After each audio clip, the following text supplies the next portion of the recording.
Friends, कैसे हैं आप। स्वागत है आप सभी का वेट टू BHU चैनल में। आज हम लोग देखेंगे BHU एमएड एग्ज़ाम 2020 का सॉल्व पेपर का पार्ट 3। इसके पहले हम लोगों ने पहले पार्ट में हिंदी वाले सेक्शन और बी पार्ट में 1 से 26 तक क्वेश्चन देखे थे। तो आज देखते हैं आगे का पार्ट। तो देर न करते हुए शुरू करते हैं वीडियो। क्वेश्चन नंबर 27 की अंग्रेजी व गणित के अंकों के मध्य क्रमशः 50 और 60 के मध्य 7 प्रसामान्य है। दोनों पेपर के लिए अंकों का वितरण 100 है। यदि 100 छात्र परीक्षा में उपस्थित हुए तो अंग्रेजी में गणित के औसत से कम छात्रों का स्कोर वाले छात्रों की संख्या लगभग होगी। तो इसका उत्तर हो जाएगा 74। अगला क्वेश्चन है 28। निम्न तालिका में से एक परीक्षा में उपस्थित एक कक्षा के छात्रों के परिणाम का वर्णन किया गया है। तो यहाँ पे मीन है और पेपर 1, पेपर 2, पेपर 3। इसके बाद इसका जो है, यदि पेपर 1, पेपर 2, पेपर 3 में किसी छात्र का जेड स्कोर क्रमशः -2, 2 और 2 तो उसके द्वारा प्राप्त अंकों का प्रतिशत था। तो क्या होगा इसका, तो इसको सॉल्व करके देख लेते हैं हम लोग। यहाँ पे प्रश्न अनुसार पहले पेपर के लिए Z score x minus m upon sigma बराबर x का बराबर m बराबर जेड सिग्मा है। तो फॉर पेपर फर्स्ट तो इस तरीके से यहाँ पे हल होते हुए पहले का 60 आएगा, पेपर दूसरे का 180, पेपर तीसरे का 220। तब अंत में प्रतिशत x1, x2, x3 इंटू 100 करने के बाद पूर्णांक करने के बाद कुल मिला के आंसर जो आ जाएगा वो आ जाएगा 76.767%। तो इस तरीके से जो विकल्प है वो थर्ड वाला सही हो जाएगा। Question number 29। निम्न वक्तव्यों में सही वक्तव्य चुनें।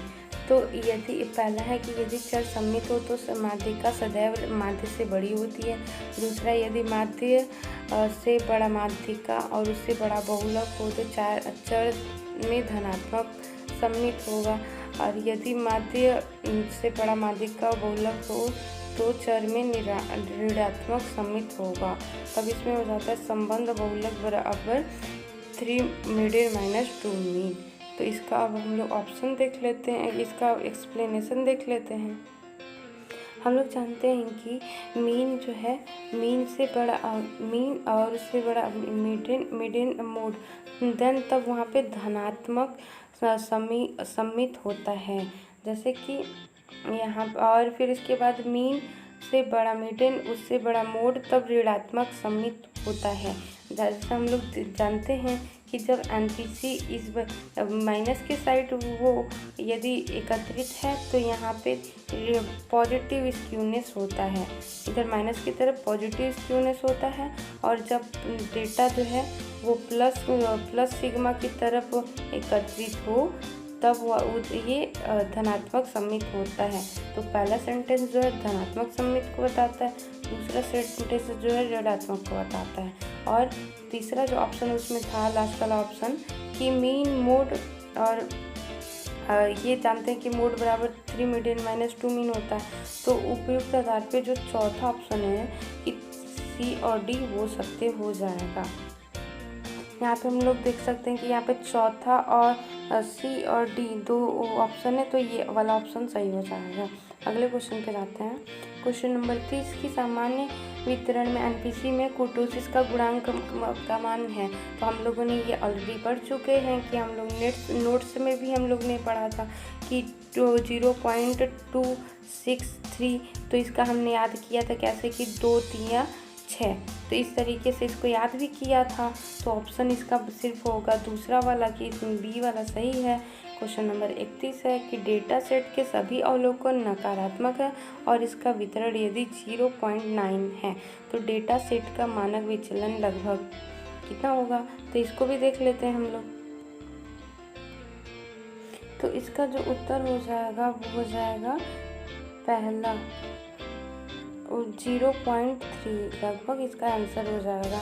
अगला क्वेश्चन है कि एक क्लास टेस्ट में अधिकांश बच्चों ने अधिकांश बच्चों ने अधिकांश छात्रों ने उच्च और कुछ ने कुछ कम अंक हासिल किए। यदि अंकों की माध्य माध्यिका बहुलक की गणना की जाए तो निम्न में से कौन कम से कम होगा? तो इसका जो ऑप्शन सही हो जाएगा उसका हो जाएगा 32 का पहला, कि 32 का पहला माध्यिका जो है इसमें सबसे कम हो जाएगा। उसके बाद है 33 का, एक अध्ययन में 20 लोगों का मोबाइल नंबर के समांक प्राप्त किए गए। निम्नलिखित में से कौन समांक के माप पैमाने के बारे में सही है? समांक नामित संख्या है, समांक क्रमिक संख्या है, समांक अंतराल संख्या है, समांक अनुपात संख्या है। इसमें ऑप्शन दिए हैं, पहला सही है, पहला दूसरा सही है, तीसरा का सी सही है, चौथा का बी सी सही है। तो इसका जो ऑप्शन हो जाएगा वो हो जाएगा पहला। अगला क्वेश्चन है कि नामित चर के लिए कौन सर्वाधिक उपयुक्त केंद्रीय प्रवृत्ति का माप है? तो इसका उत्तर हो जाएगा 34 का दूसरा जो है सबसे उपयुक्त उसका माप होता है। 35 को है कि बहुलक निकालने की ग्रुप विधि का प्रयोग करते हैं जब अधिकतम बारंबारता के चर प्रारंभिक अथवा अंतिम मानों के पास हो। अधिकतम बारंबारता चर के एक से अधिक मानों के पास हो, बारंबारता का अनियमित पैटर्न प्रूफ हो। तो इसका जो उत्तर हो जाएगा वो हो जाएगा, इसका एक एक्सप्लेनेशन देख लेते हैं हम लोग। ग्रुपिंग मेथड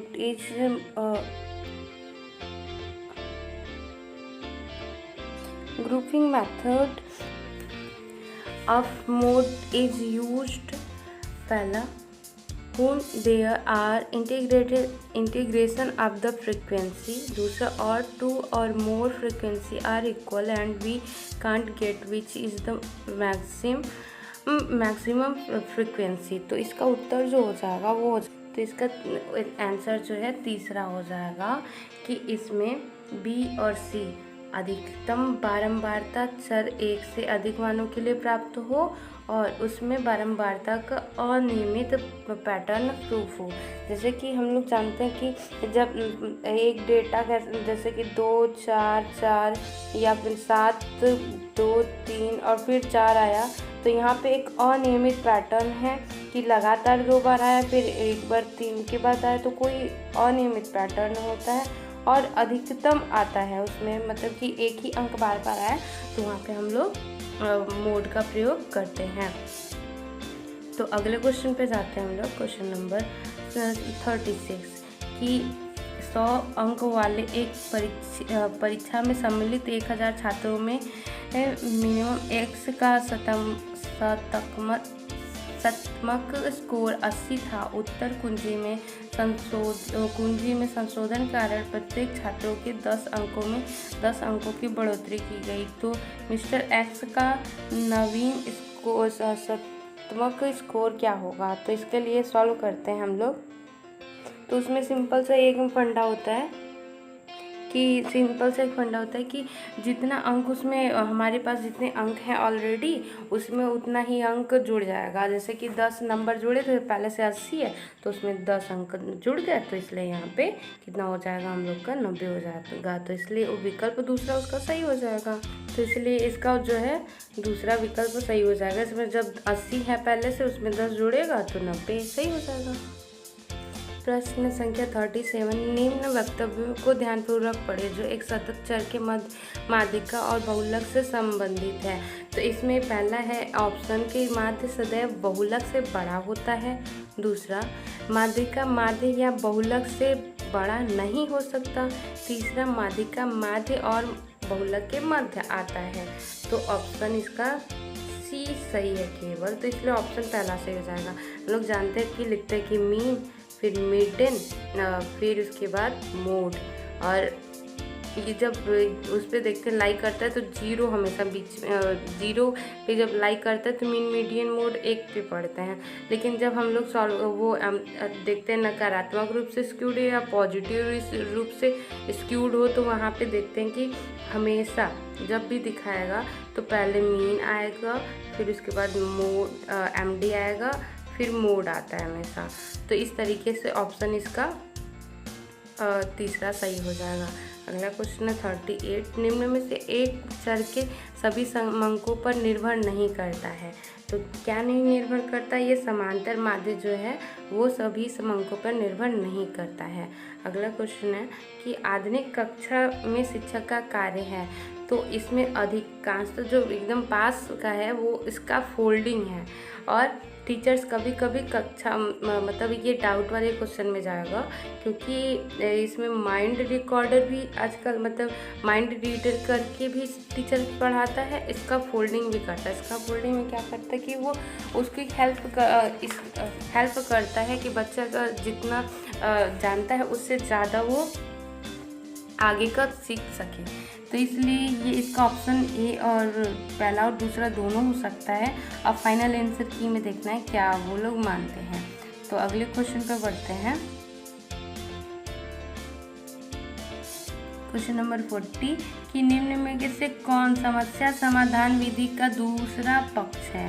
तो इसमें इसको जब हम लोग यदि देखें तो सबसे पहले क्या होता है कि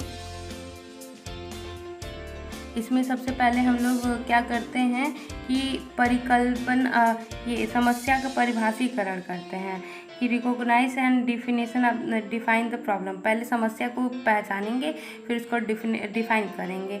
फिर दूसरे नंबर पे क्या आता है कि दूसरे नंबर पे हम लोग उसके लिए समस्या समाधान के लिए एक हाइपोथेसिस बनाते हैं, फिर उसके बाद हाइपोथेसिस की जांच करते हैं और चौथा उसको निष्कर्ष निकाल देते हैं। तो सबसे पहले क्या हुआ, इसका पहला यदि सीक्वेंस लगाए तो पहला ये वो समस्या का रिकॉग्निशन करना और परिभाषीकरण करना, दूसरा है कि उसका हाइपोथेसिस बनाना, तीसरा है उसका टेस्ट करना और चौथा जाके निष्कर्ष है। तो इसमें पूछा क्या है दूसरा पद, तो हमारा ऑप्शन जो है इसलिए ऑप्शन दूसरा चौथा सही हो जाएगा कि दूसरा पद परिकल्पना निर्माण है। अगला क्वेश्चन है 41वां कि ज्ञात से अज्ञात की ओर क्या है। तो हम लोग जानते हैं कि ज्ञात से अज्ञात एक शिक्षण सूत्र या मैक्सिम ऑफ टीचिंग है, तो ऑप्शन इसका दूसरा सही हो जाएगा। क्वेश्चन नंबर 42 किन 3 चरणों द्वारा शिक्षण क्रिया को व्यवस्थित रूप से प्रदर्शित किया जा सकता है। तो शिक्षण में हम लोग जानते हैं कि प्रदर्शित करने के लिए प्री एक्टिव, पोस्ट इंटरेक्टिव और पोस्ट एक्टिव ज़्यादा अच्छे से प्रदर्शित कर सकता है। प्री एक्टिव के दौरान शिक्षक लेसन प्लान बनाता है, क्या क्या टूल वगैरह बनाता है, कैसे क्या करना है। इंटरेक्टिव स्टेज में बच्चों के पास होता है, क्लास में होता है, वहाँ पे वो प्रस्तावना करता है और इंटरेक्शन करता है, बच्चों से प्रश्न पूछता है, फीडबैक देता है, सब कुछ। और लास्ट में जो ये पोस्ट एक्टिव स्टेज है वो कक्षा के बाहर होता है जब उसका मूल्यांकन होता है। तो इस तरीके से इसका ऑप्शन दूसरा सही हो जाएगा। और इस विषय में हमने अपने जब लोग नोट्स में बातें कर रहे थे तो इसके विषय में बात भी हुई थी, तो वही क्वेश्चन बार बार आए हुए हैं। ये क्वेश्चन नंबर 43 शैक्षणिक प्रक्रिया उद्देश्यपूर्ण रुचिपूर्ण रूप से बनाई जा सकती है। तो क्या कैसे बनाई जा सकती है, तो इसके लिए ऑप्शन देख लेते हैं क्या क्या। अनुदेशन के लिए कहानी कथन विधि का प्रयोग करना चाहिए और फिर ये तो बच्चों के लिए प्रयोग होती है। फिर व्याख्यान विधि का ये उच्च स्तर पर प्रयोग होती है। फिर अनुदेशन के लिए बहुसंवेदक अनुदेशनात्मक उपागम का प्रयोग किया जाना चाहिए। हाँ, उसमें मल्टी सेंसरी की आजकल बात होती है कि सुन के, देख के, बोल के, हर तरीके से वो सीखे। और इसके बाद है कि अनुदेशन में दृश्य माध्यम का होना चाहिए। यहाँ पे तो सिर्फ एक ही बात हुई है, तो इसलिए सबसे अप्रोप्रिएट तीसरा सही है, तो इसलिए इसका आंसर हो जाएगा तीसरा। अब अगला क्वेश्चन है इसमें कि अनुदेशन तकनीकी के सर्वोत्कृष्ट परिभाषा हो सकती है। तो इसमें पहला ऑप्शन अधिगम का यंत्रीकृत रूप, शिक्षण में कठोर सामग्री का उपयोग, अनुदेशन उद्देश्यों को परिभाषित करने के तरीके। चौथा, निर्धारित अनुदेशनात्मक उद्देश्यों की प्राप्ति के लिए प्रयुक्त माध्यम विधि का एवं उपकरण। तो इसमें सबसे उपयुक्त जो हो जाएगा वो हो जाएगा चौथा, निर्धारित अनुदेशनात्मक उद्देश्यों की प्राप्ति के माध्यम और विधि और उपकरण। ये इसका चौथा ऑप्शन सही हो जाएगा। क्वेश्चन नंबर 45, विज्ञान एवं तकनीकी के प्रयोगों को कब शैक्षिक तकनीकी कहा जा सकता है? तो इसमें ऑप्शन क्या क्या है? जब शैक्षिक संस्थानों में तकनीकी आधारभूत संरचना का विकास हो, नहीं ऐसा बात नहीं है। फिर उसके बाद है जब शिक्षण अधिगम की दक्षता में तकनीकी के प्रयोग में सुधार हो। फिर उसके बाद तीसरा, ये ऑप्शन सही है। उसके बाद है कि जब शिक्षण आधुनिक तकनीकी का प्रयोग तकनीकी विशेषज्ञों की सहायता ले, नहीं ये भी नहीं है। जब शिक्षक बहु उपकरणों का प्रयोग करे, जैसे लैपटॉप, कंप्यूटर, नहीं ये भी नहीं है। तो सबसे उपयुक्त दूसरा है, तो इसलिए इसका आंसर दूसरा हो जाएगा। अगला है कि स्वयं से संप्रेषण को क्या कहते हैं? स्वयं से संप्रेषण को इंट्रापर्सनल कम्युनिकेशन कहते हैं, क्योंकि दो होता है यहाँ पे कम्युनिकेशन इस तरीके का। एक होता है इंटर और एक होता है इंट्रा। तो इंटर जो होता है उसमें क्या होता है, इसमें दो या दो से अधिक व्यक्ति के बीच में जब कम्युनिकेशन हो तो वो इंटर होगा। और जब इंट्रा क्या होता है कि वो खुद से व्यक्ति अपने आप में ही बात करे, जब अपने आप को ही समझे जाने, तब इंट्रा होगा। तो इसलिए इसका जो ऑप्शन हो जाएगा वो हो जाएगा चौथा, कि स्वयं से जब बात करें तो क्या बोलते हैं? इंट्रा। अब आता है कि ह्यूरिस्टिक का अर्थ क्या है?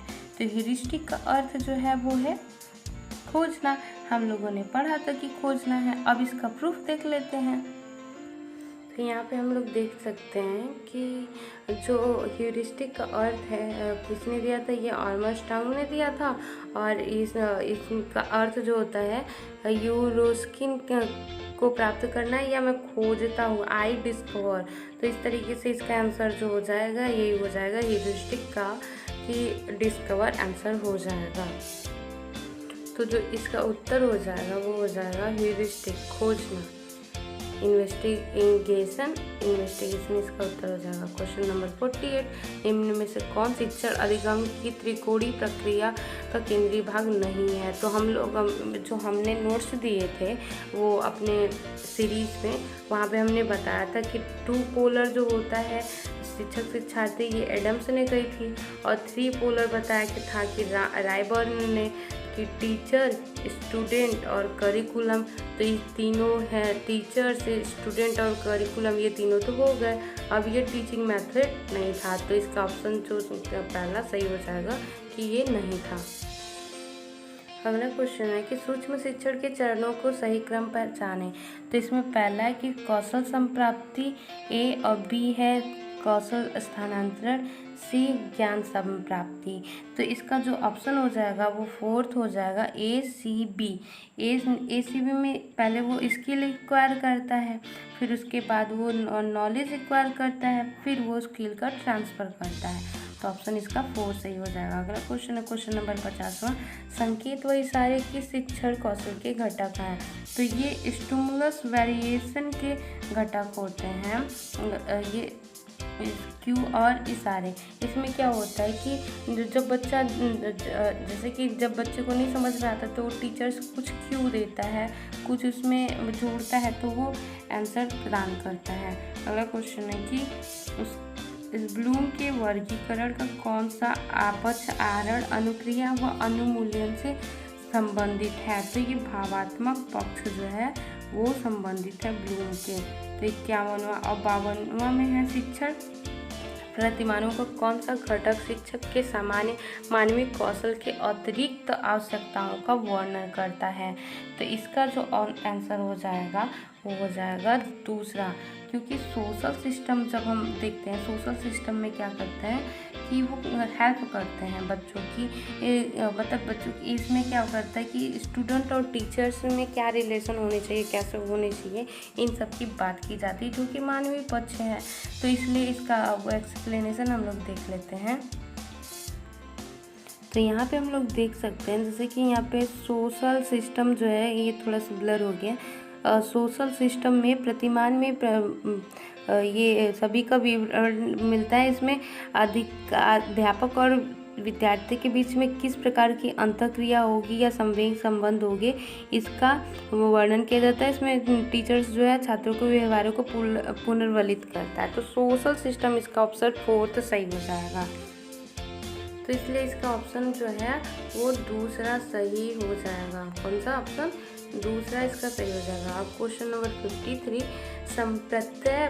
संप्राप्ति प्रतिमान के प्रमुख विचारक कौन है? तो ये हम लोगों ने पढ़ा हुआ था अपने उसमें, जब पढ़ रहे थे हम लोग रिवीजन टाइम में, तो पढ़ा था कि जेरोम एस ब्रूनर जो है कॉन्सेप्ट अटेनमेंट मॉडल के हैं। और इससे संबंधित हम लोग प्रूफ देख लेते हैं। तो यहाँ पे हम लोग देख सकते हैं कि हिल्डा डाम्पा की जो है इंडक्टिव थिंकिंग मॉडल है। उसके बाद सचदेवा की जो हम लोग का ब्रूनर का कॉन्सेप्ट अटेनमेंट मॉडल, ये ब्रूनर का है। और जबकि जीन पियाजे का डेवलपमेंट है, आशुबेल का advance organisation model, inquiry model, Suchman का हिल्डा डाम्पा का आगमन चिंतन है। तो हमारा जो क्वेश्चन आया था वो है संप्राप्त उपलब्धि मॉडल, तो ये ब्रूनर ने दिया है। तो आज के लिए बस इतना ही, मिलते हैं नेक्स्ट वीडियो में। धन्यवाद।